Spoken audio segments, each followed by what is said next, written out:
Higit isang linggo nang hindi mapasok ng mga kinatawan ng Licuan by MDRMO ang Barangay Mogaw at Barangay Duminglay sa Abra. Ito'y dahil sa pagguho ng Kasalalan Sukaw Road na papasok sa dalawang barangay.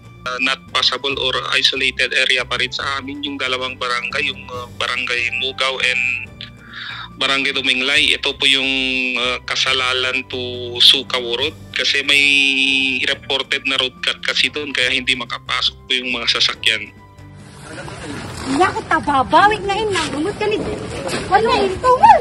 Pero bago pa man ang pagguho, nahatiran na ang mga residente ng relief goods.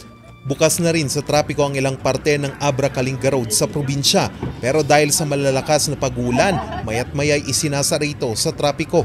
Umuulan pa rin, tapos marami pong mga kalsada po na yung panstro lang yung na-open ng ating mga DPWH sa Abra District Engineering Office.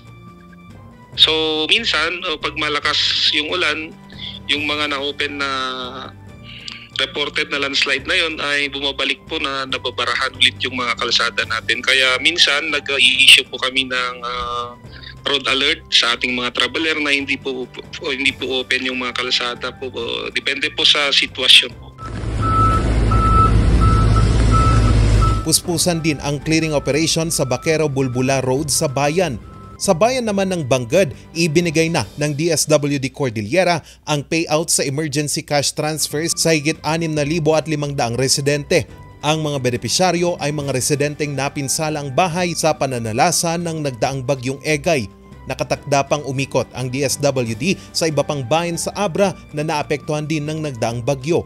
Sa probinsya ng Mountain Province, nagtumbahan ang ilang poste ng kuryente sa bayan ng Bauco Mountain Province dahil sa landslide at malalakas na hangin.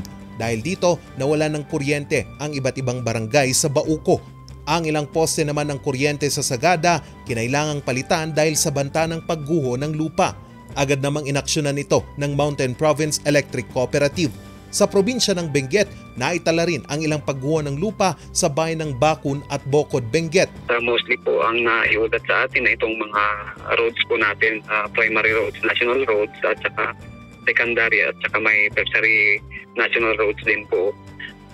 But as of our latest, yung pinakahuling nating update from our counterparts sa DPWH, halos nakabukas naman po yung mga naulat na road sections na nagkaroon ng pagguho, mga trail collapse, saka rockfall.